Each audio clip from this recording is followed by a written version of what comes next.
രാഹുൽ ഗാന്ധി നരേന്ദ്രമോദിയെ അധിക്ഷേപിക്കുന്നത് മുഴുവൻ അതിജീവിച്ചു പോകാനുള്ള ഒരു ധൈര്യവും കരുത്തും ഒക്കെ തന്നെ നരേന്ദ്രമോദിക്കുണ്ട് എന്നുള്ള വിവരം പലപ്പോഴും രാഹുൽ ഗാന്ധിക്ക് അറിയാൻ കഴിയുന്നില്ല.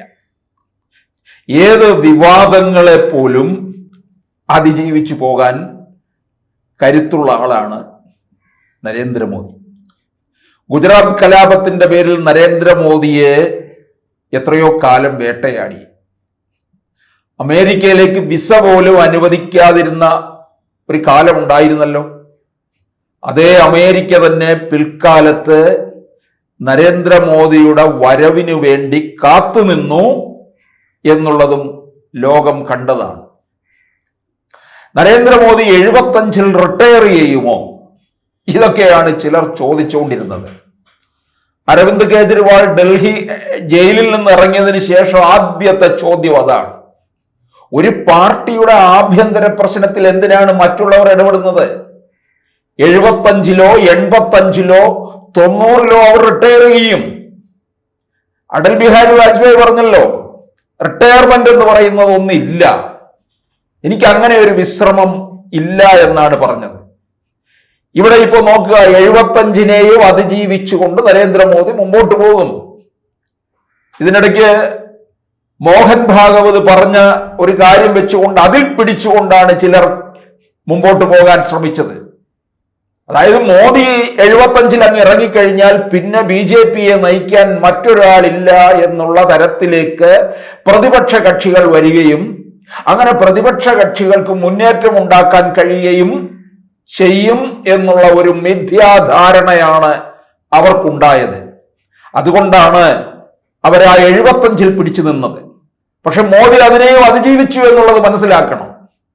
ഇപ്പോൾ മോഹൻ ഭാഗവതോ അല്ലെങ്കിൽ RSSലെ മറ്റാരുമോ തന്നെ ആ സംഖ്യയെക്കുറിച്ച് പറയുന്നില്ല.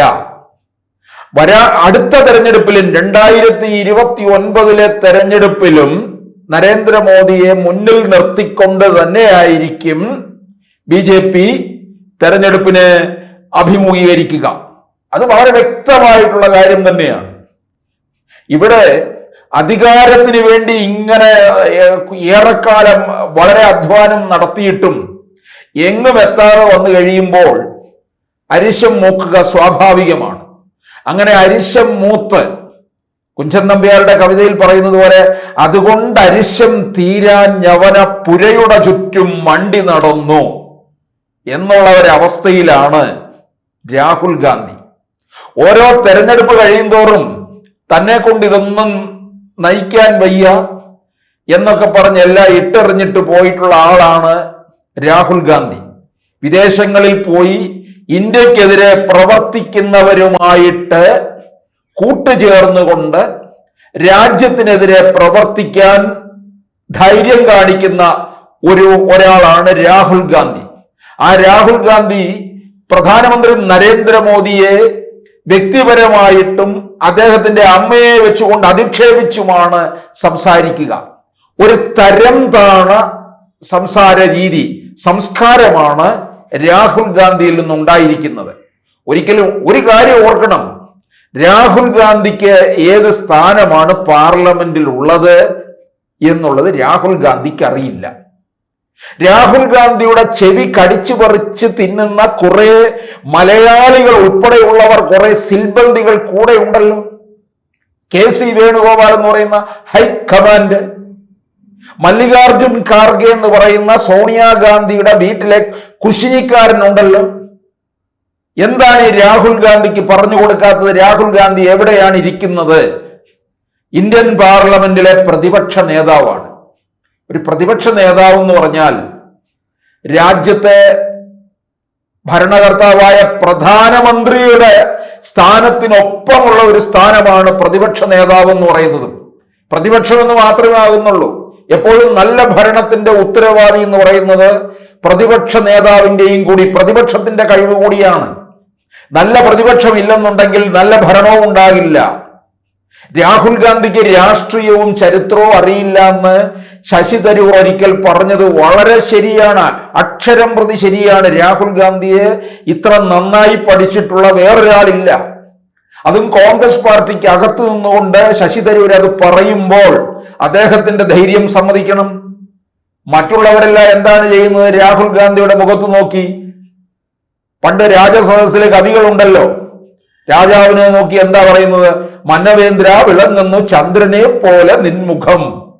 രാജാവിന്റെ മുഖം വസൂരിക്കല പിടിച്ചതാണെങ്കിലും അല്ലയോ രാജാവേ, അങ്ങയുടെ മുഖം ചന്ദ്രനെ പോലെ ശോഭിക്കുന്നു എന്നേ പറയത്തുള്ളൂ. അത് വാഴ്ത്തലാണ്. കാരണം കവികൾക്കൊക്കെ നിലനിൽപ്പെന്ന് പറയുന്നത് ഇപ്പോഴും അങ്ങനെയാണ് നടക്കുന്നത്. നമ്മുടെ കേരളത്തിൽ നോക്കിക്കഴിഞ്ഞാൽ AKG സെന്ററിലോട്ട് നോക്കിയിരുന്നു കൊണ്ട് ഭരണകർത്താക്കളെ വാഴ്ത്തുന്നതല്ലേ ഇവിടുത്തെ കവികളും സാംസ്കാരിക നായകരും. അവിടുന്ന് കൊടുക്കുന്ന എച്ചിൽ കഷ്ണങ്ങളും എല്ലിൻ കഷ്ണങ്ങൾക്കും വേണ്ടി നോക്കിയിരിക്കുകയല്ലേ ഇവിടുത്തെ സാംസ്കാരിക നായകരൊക്കെ. അപ്പൊ ഇതുപോലെ കുറെ പേര് കോൺഗ്രസിനകത്തുണ്ടെന്നുള്ളതാണ്. കോൺഗ്രസ് അധ്യക്ഷ സ്ഥാനത്തിരിക്കുന്നത് മല്ലികാർജുൻ ഖാർഗെ നമുക്കറിയാം. സോണിയാഗാന്ധിയും രാഹുൽ ഗാന്ധിയും പ്രിയങ്ക ഗാന്ധിയും പറയുന്നത് അനുസരിച്ച് മാത്രമേ പ്രവർത്തിക്കത്തുള്ളൂ. പിന്നെ ഒരാൾ കൂടി ഉണ്ട്, വധേരാ ഗാന്ധിയും. അത് പറയുന്നത് അനുസരിച്ച് മാത്രമേ എത്ര ചുവട് വയ്ക്കണമെന്നുള്ളത് പോലും തീർച്ചപ്പെടുത്തത്തുള്ളൂ. ഇവർക്കാർക്കും രാഹുൽ ഗാന്ധിയെ തിരുത്താൻ കഴിയുന്നില്ല എന്നുള്ളതാണ്. രാഹുൽ ഗാന്ധിക്ക് അറിയാമോ, രാഹുൽ ഗാന്ധിയുടെ മുത്തച്ഛൻ ജവഹർലാൽ നെഹ്റു ഇന്ത്യയുടെ പ്രധാനമന്ത്രിയായിരിക്കുന്ന അവസരത്തിലെ പ്രതിപക്ഷ നേതാവായിരുന്നു ഈ AK ഗോപാലൻ, 3 അക്ഷരത്തിൽ അറിയപ്പെടുന്ന AKG എഴുന്നേറ്റ് പ്രസംഗിക്കാൻ മൈക്കിനടുക്കൽ നിന്ന് കഴിഞ്ഞാൽ ജവഹർലാൽ നെഹ്റു കാത് കൂർപ്പിച്ച് അവിടെ ഇരിക്കും. അത് കേൾക്കാൻ, അത് മനസ്സിലാക്കാൻ, അത് കേട്ട് ഭരണത്തിലെ ചില കാര്യങ്ങൾ തിരുത്താൻ. ഇത് രാഹുൽ ഗാന്ധിക്ക് അറിയില്ല. അതുകൊണ്ടാണ് പറഞ്ഞത് രാഹുൽ ഗാന്ധിക്ക് ചരിത്രം അറിയില്ല എന്ന് തരൂർ പറഞ്ഞത്. ചരിത്രമെങ്കിലും മനസ്സിലാക്കുക. എന്തിന്? നരേന്ദ്രമോദി നമ്മുടെ പാർലമെന്റിലുള്ള നമ്മുടെ ഇവിടുന്ന് പോലുള്ള NK പ്രേമേന്ദ്രന്റെ പ്രസംഗം നടക്കുമ്പോൾ പോലും നരേന്ദ്രമോദി കാത് ഓർത്തിരിക്കുമല്ലോ. എന്തുകൊണ്ട്? അതിൽ കാര്യങ്ങളുണ്ട്. പ്രഗത്ഭനായിട്ടുള്ളവരാണല്ലോ. ഇന്ദിരാഗാന്ധി പോലും ഇഷ്ടപ്പെട്ടിട്ടുള്ള പാർലമെന്റേറിയന്മാർ ഒരുപാട് പേരുണ്ട്. നീലലോഹിതദാസൻ നാടാർ തിരുവനന്തപുരത്ത് നിന്ന് ജയിച്ചു പോയിട്ടുള്ളത്. ഡോക്ടർ A നീലലോഹിതദാസൻ ഹിന്ദിയിൽ നന്നായി സംസാരിക്കും. വടകരയിൽ നിന്ന് ജയിച്ചിട്ടുള്ള KP ഉണ്ണികൃഷ്ണൻ ഇന്ദിരാഗാന്ധിക്ക് ഇഷ്ടപ്പെട്ട മികച്ച പാർലമെന്റേറിയൻ ആയിരുന്നു. CPM-ൽ നിന്ന് ജയിച്ചു പോയിട്ടുള്ള സുരേഷ് കുറുപ്പും മികച്ച പാർലമെന്റേറിയൻ ആയിരുന്നല്ലോ. അവരുടെയെങ്കിലും അല്പം ക്വാളിറ്റി രാഹുൽ ഗാന്ധി കാണിക്കാത്തത് എന്താണ്? ഈ വോട്ട് ചോരി എന്നൊക്കെ പറഞ്ഞുകൊണ്ട് നാട് മുഴുവൻ അധികാര യാത്ര നടത്തുമ്പോൾ അതിനകത്ത് വസ്തുനിഷ്ഠമായി കാര്യങ്ങൾ പറയുന്നുണ്ടെങ്കിൽ അത് സ്റ്റേണായി നിന്ന് പറഞ്ഞുകൊണ്ട് പോകണം. അല്ലാതെ ഈ തരംതാണ രീതിയിലുള്ള സംസാരമല്ല, സംസ്കാരത്തിന് നിരക്കാത്ത രീതിയിലുള്ള കാര്യങ്ങളല്ല. അതുകൊണ്ടാണ് നരേന്ദ്രമോദി പറഞ്ഞത്, ഞാൻ ശിവഭക്തനാണ്, എനിക്ക് മേൽ വരുന്ന അധിക്ഷേപങ്ങളൊക്കെ ഞാൻ അതങ്ങ് വിഴുങ്ങും. പക്ഷേ തനിക്കെതിരെ വരുന്ന അധിക്ഷേപങ്ങൾ വിഴുങ്ങുമെന്നും മറ്റുള്ളവരെ അപമാനിക്കാൻ ശ്രമിച്ചാൽ അതൊരിക്കലും വെറുതെ വിടില്ല എന്നുമാണ് പറഞ്ഞിരിക്കുന്നത്. എന്റെ ദൈവമാണ് ജനങ്ങൾ എന്നാണ് മോദി പറഞ്ഞിരിക്കുന്നത്. അതെങ്കിലും ഈ കുറച്ച് ഉപഗ്രഹങ്ങളൊക്കെ ഉണ്ടല്ലോ ഈ രാഹുൽ ഗാന്ധിയുടെ ചുറ്റിനും, അവര് പറഞ്ഞു മനസ്സിലാക്കി കൊടുക്കുക രാഹുൽ ഗാന്ധിയെ. KC വേണുഗോപാലൊക്കെ പിന്നെ എന്തിന് നടക്കുന്നവരാണ്? കാര്യങ്ങൾ പറഞ്ഞു മനസ്സിലാക്കി കൊടുക്കുക.